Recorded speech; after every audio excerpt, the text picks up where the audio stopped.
રાજકોટ શહેરમાં ભાજપના 18માંથી 17 વોર્ડ માટે પ્રમુખોની જાહેરાત કરવામાં આવી છે।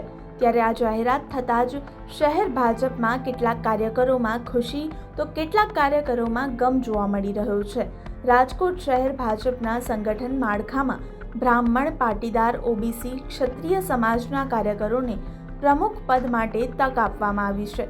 ત્યારે આ જાહેરાત અંગે શહેર ભાજપ પ્રમુખ મુકેશ દોશીનું નિવેદન સામે આવ્યું છે। ત્યારે તેમણે નિવેદનમાં જણાવ્યું છે કે પ્રમુખોની જાહેરાતને લઈને કોઈ સમાજ કે કોઈ કાર્યકર્તામાં અસંતોષની લાગણી નથી। વોર્ડ નંબર 17માં કાર્યકરની જાહેરાત નથી કરવામાં આવી, તેને બીજા માળખામાં જાહેર કરવામાં આવશે। ત્યારે વધુમાં તેમણે શું કહ્યું તે સાંભળો આ વિડીયોમાં। રાજકોટ ખૂબ વસ્તીની દ્રષ્ટિએ ખૂબ ઝડપથી આગળ વધી રહ્યું છે।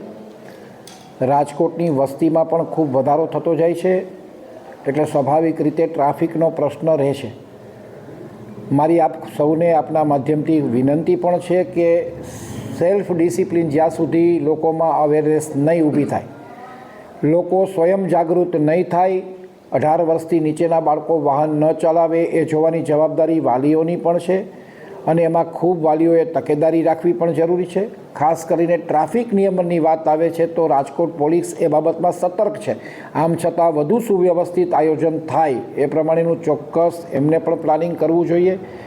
રહી વાત રાજકોટ મહાનગરપાલિકાની સિટી બસની, તો એમાં પણ નિયમોને આધીન ડ્રાઈવરોની ભરતી થાય, વ્યસનથી દૂર હોય અને કોઈની મામૂલી જિંદગી જોખમમાં ન મુકાય એ જોવાની જવાબદારી પણ તંત્રની છે।